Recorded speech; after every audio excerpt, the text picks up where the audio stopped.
mas 90% dos conflitos que a gente vive são mais causados pelo tom da nossa voz do que exatamente pelo que a gente falou.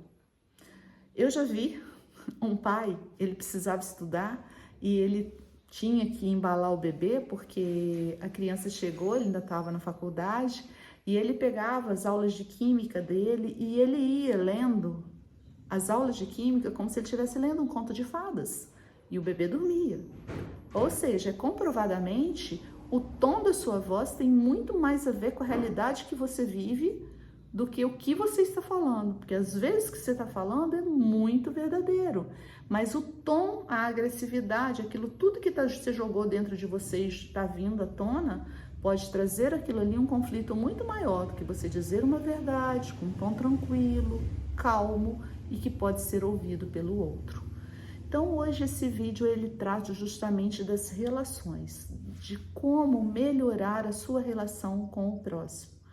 Primeiro, você precisa entender que você é uma pessoa com sentimentos e reações. Só que essas reações, elas podem estar sendo exageradas porque você acumulou muito tempo dentro de você menos-valia. Você ouviu às vezes do seu pai, do seu avô, do seu patrão, sei lá, de qualquer pessoa, que você não valia a pena, que você não sabe nada, que você nunca vai ser nada na vida, que você é muito chato, que você é isso, você é aquilo outro, você é aquilo outro, aquilo outro, aquilo outro, e você aceitou. Você jogou para dentro de você e você calou. Principalmente isso ocorre muito com as mulheres de 40 a mais, porque na época de trás era muito normal você ter que aceitar esse tipo de comentário como se fosse uma coisa natural. E aí você internalizou aquilo tudo. Então, quando vem alguém e te trata mal e te causa algum tipo de dano interior, mesmo que você esteja revidando, quando você fica sozinha lá dentro de você tá assim, mas tá certo, eu não mereço, tá certo, tem menos valia mesmo aqui dentro de mim, eu não valho a pena, eu não sou ninguém, eu não sou nada. Mas isso também atinge os homens, eu tô dando um exemplo, né, por causa da nossa cultura. E aí a gente vai internalizando aquele sofrimento, aquela dor, e ela vai falando e ela vai gritando, ela vai olhando, aí você vai realizar alguma coisa, você não consegue, diz assim também, eu não consigo, eu não sou nada, e você mesmo vai se diminuindo, você vai se colocando muito para baixo, até que você acha que realmente você não é alguém que mereça, mas você é. Você é um filho de Deus, você é um plano de Deus. Deus sonhou você lá na mão dele, lá quando ele começou tudo. Você é alguém que Deus deu uma missão para ser cumprida, que você precisa realizar.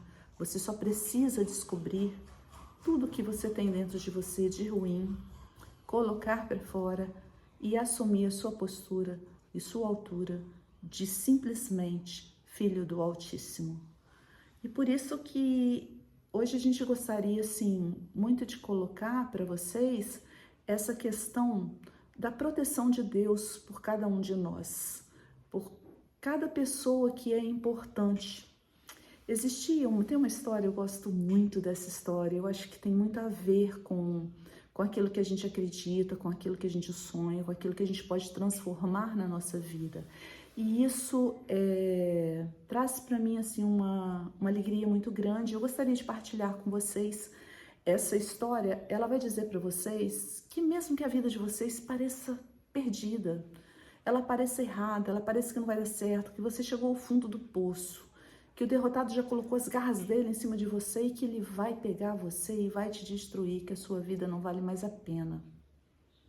Conta que tem uma história que os campeões do mundo de tudo, de judô, de ping-pong, de tudo, e até o de xadrez, eles estavam na França para poderem se encontrar, para poder fazer entrevista, e eles foram visitar o Museu do Louvre.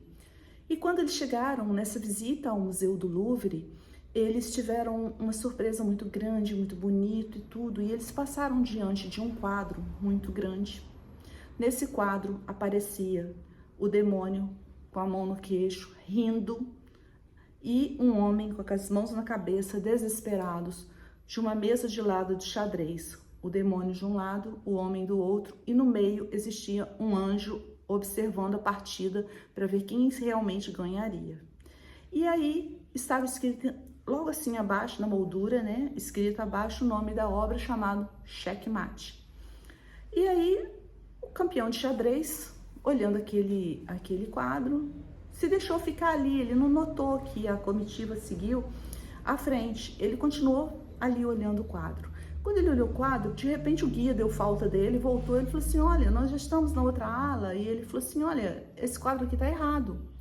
E ele falou assim, errado? Errado como? Ele falou assim, olha, ou eles mudam o nome da obra, ou eles mudam o jogo. Aí o guia falou, não tô entendendo, como assim? Ele falou assim, veja bem, eu sou campeão de xadrez, eu observei jogos de xadrez a minha vida inteira. Eu observo as estratégias de cada jogo. E nesse jogo aqui, o rei ainda tem uma jogada. E se esse homem fizer essa jogada com esse rei, ele muda toda a história dele. E ele dará o checkmate. E então, com essa história que ficou muito marcada para mim, eu gostaria de mostrar para vocês o seguinte. Se sua vida está difícil, se sua vida está ruim, se sua vida está passando por uma situação que você não aguenta mais, lembre-se que embora o outro esteja rindo, você ainda tem mais uma jogada. O rei pode mudar tudo. E esse rei se chama Jesus. Jesus pode mudar sua vida toda, como nessa jogada de xadrez, como nessa estrutura do xadrez. Você pode estar achando que está perdido, mas não está. Não está. Essa jogada muda tudo. Essa jogada pode fazer com que você, que está lá no fundo do poço, legal, fundo do poço, ainda é o melhor lugar para se chegar, porque lá você vai bater o pé no fundo e vai subir. Você vai emergir, porque enquanto você está caindo, você ainda não tem onde se agarrar. Mas quando você chega ao fundo, você bate o pé no fundo e você sobe. E lá você consegue sair. E lembre-se que o rei ainda tem uma jogada. Ele tem como transformar, ele tem como fazer você vencer esse jogo. Confie.